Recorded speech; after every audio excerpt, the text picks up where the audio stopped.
నిత్యప్రవచన సంఘం ఆధ్వర్యంలో నడిచేటువంటి కార్యక్రమంలో అష్టాదశ పురాణ ప్రవచనంలో భాగంగా వేదవ్యాస రచితమైనటువంటి శ్రీ విష్ణు మహాపురాణం అనేటువంటి పురాణాన్ని ప్రారంభించుకుంటున్నాం. అష్టాదశ పురాణాలు పూర్తిగా వేదవ్యాస మహర్షి రచించారు. అష్టాదశ మహాపురాణాలు, అష్టాదశ ఉపపురాణాలు, బ్రహ్మసూత్రాలు, మహాభారతము అనేటువంటి మహారచన వేదవ్యాస భగవానుడు చేశాడు.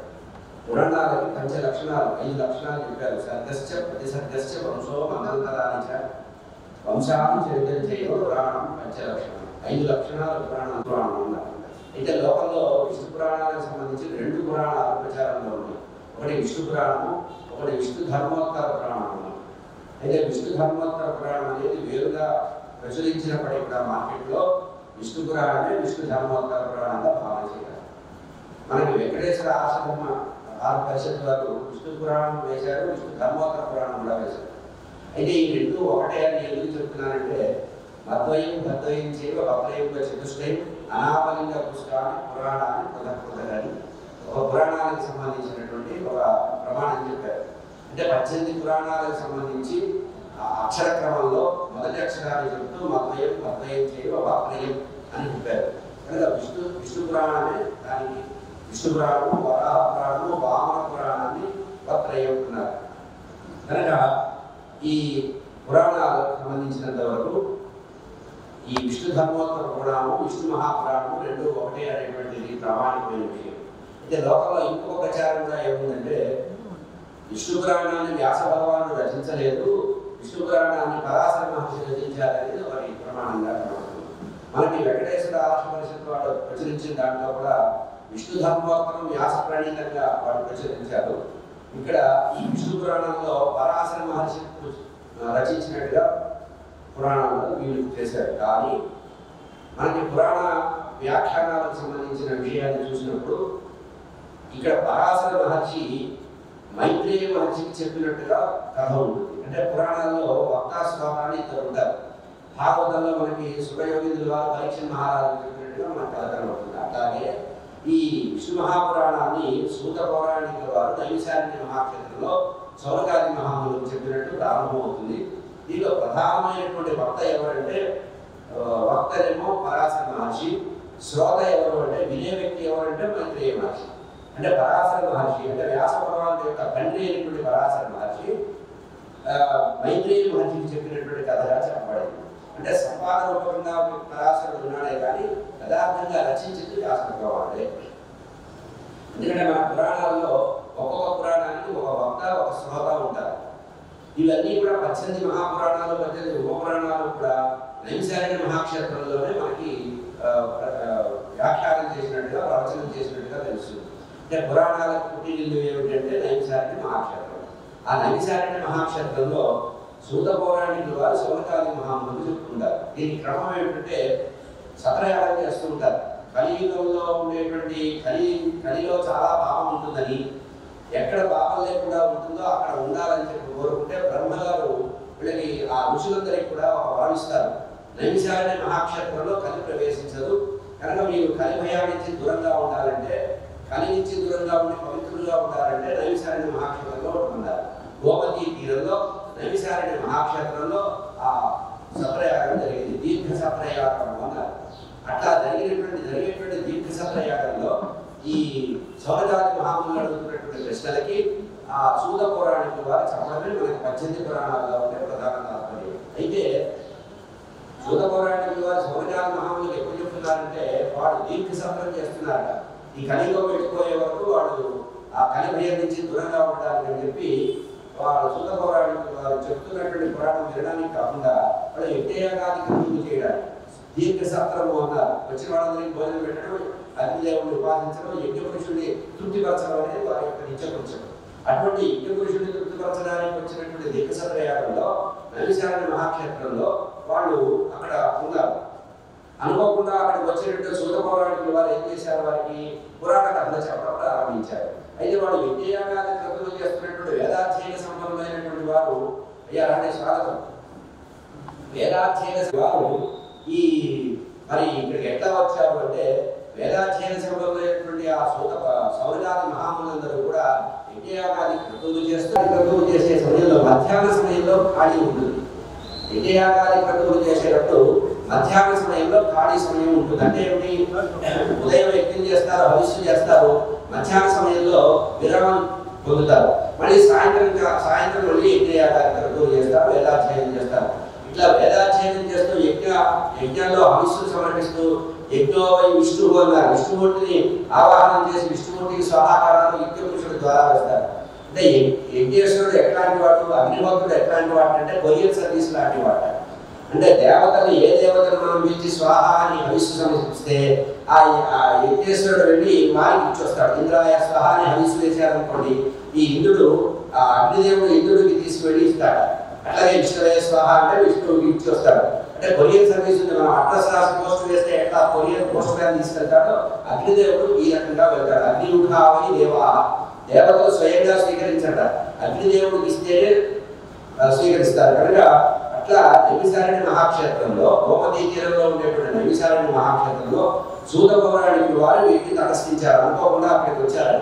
నానా ప్రదేశాలు తిరుగుతూ సూత పౌరాణికులు వారు వస్తే శౌనకాది మహాములు అడిగారు, సమయం ఏమిటి? ఉదయం యజ్ఞం చేసుకోవడం, మధ్యాహ్నం విరామం తీసుకోవడం, మళ్ళీ సాయంత్రం యజ్ఞం చేయడం, వాళ్ళ నిత్య దీర్ఘ సత్రము అంటారు. అంటే కలి భయానికి అక్కడికి వచ్చారు. దీని చేత చక్రం ఎక్కడైతే ఆగిపోయిందో అది నైమిసారణ్యమైంది. ఇట్లా ఉంటే సూత పౌరాణికులు వారు రాగానే అడిగారు.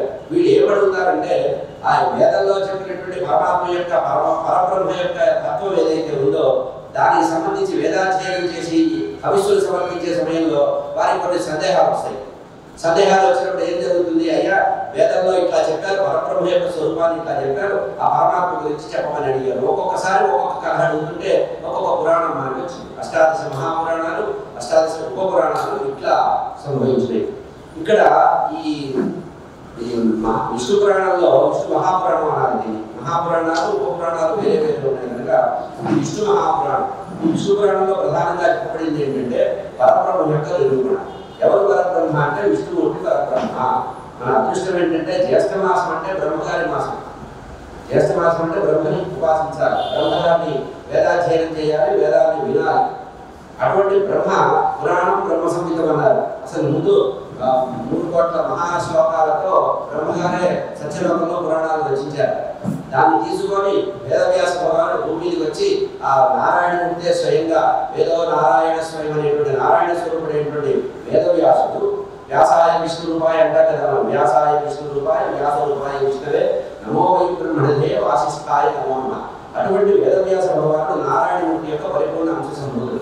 బ్రహ్మగారు సత్యయుగంలో రాసినటువంటి కోటాను కోట్ల సంఖ్య కలిగినటువంటి మహాపురాణాన్ని తీసుకొచ్చి భూమి మీద 18 మహాపురాణాలు 18 ఉపపురాణాలుగా మార్చారు. అంటే రివైజ్డ్ ఎడిషన్ అంటారు కదా, అట్లా సత్యలోకంలో తయారైన మహాపురాణ గ్రంథాన్ని ఉపపురాణాలు మహాపురాణాలుగా భూమికి తీసుకొచ్చారు. అట్లా వచ్చిన దాంట్లో 23,000 శ్లోకాలతో మనకి విష్ణు పురాణం ఉన్నట్టుగా ప్రమాణం ఉంది. అయితే విష్ణు పురాణాలు ఇందాక మనం చేసినట్టుగా 2 లోకంలో కనబడుతున్నాయి. ఒకటి కేవలం విష్ణు పురాణం అనే పేరు మీద, ఒకటి విష్ణు ధర్మోత్తర పురాణం అనే పేరులో. ఈ 2 కూడా విష్ణు పురాణాలు యథార్థంగా. ఎందుకంటే ఇందాక మనం చేసినట్టుగా అష్టాదశ పురాణాల వివరాల్లో విష్ణు ధర్మోత్తర పురాణం వేరే లేదు.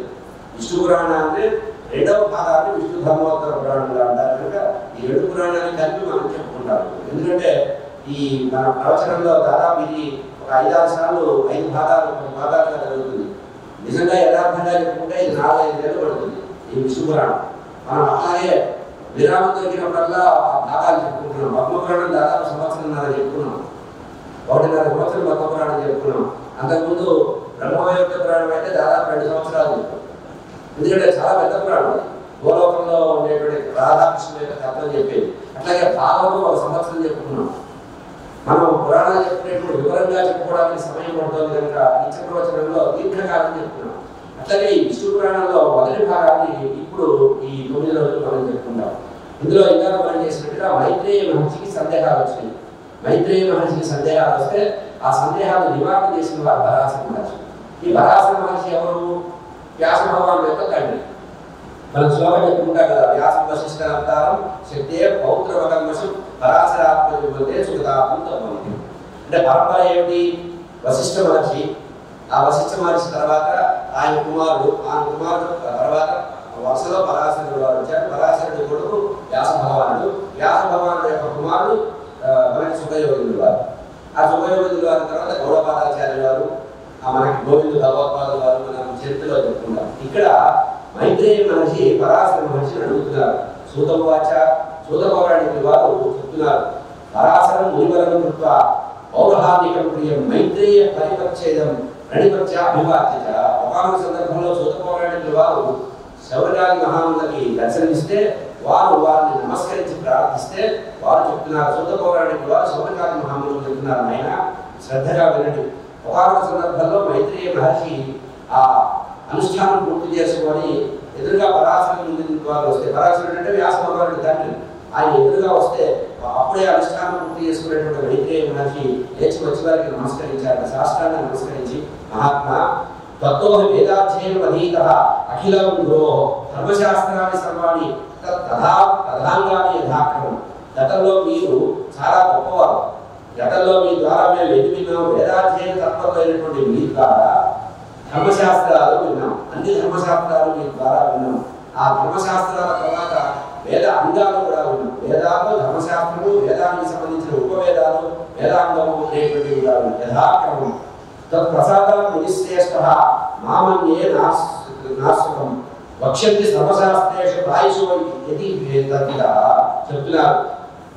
మీ వల్ల వేదము, వేదాంగము, ఉపవేదాలు, శాస్త్రాలు, సర్వశాస్త్రాలు కూడా మేము అధ్యయనం చేసే అదృష్టం కలిగిందని మైత్రేయ మహర్షి పరాశర మహర్షితో చెప్తున్నారని సూత పౌరాణికులు వారు శౌనకాది మహాములకు నైమిసారణ్యంలో చెప్తున్నారు. ఇది వరుస క్రమం అన్నమాట. అయితే వీరు ఇన్ని చెప్పినప్పటికీ కూడా వేదము, వేదాంగము, శాస్త్రాలని ఉపదేశించినా మాకు భగవంతుడి యొక్క యథార్థ తత్వం తెలుసుకోవాలనే కోరిక కలిగింది. ఎందుకంటే వేదం ఏం చెప్తుంది? శాసనాత్మకంగా చెప్తుంది. వేదం సత్యం కదా, ధర్మం చేయాలి, కానీ దీన్ని ఆచరించిన వాడు ఎవరు అని చెప్పడానికి ఒక కథ ఉండాలి కదా. కనుక మాకు సృష్టి స్థితి లయాలకు సంబంధించిన విషయం తెలుసుకుంటామని కోరిక కలిగింది. ఈ సృష్టి స్థితి లయం కలగడానికి ఒకరే కారణమా, అనేకులు కారణమా? ఈ సృష్టి స్థితి లయాలు ఎట్లా జరుగుతుంది అని ఆ మైత్రేయ మహర్షి పరాశర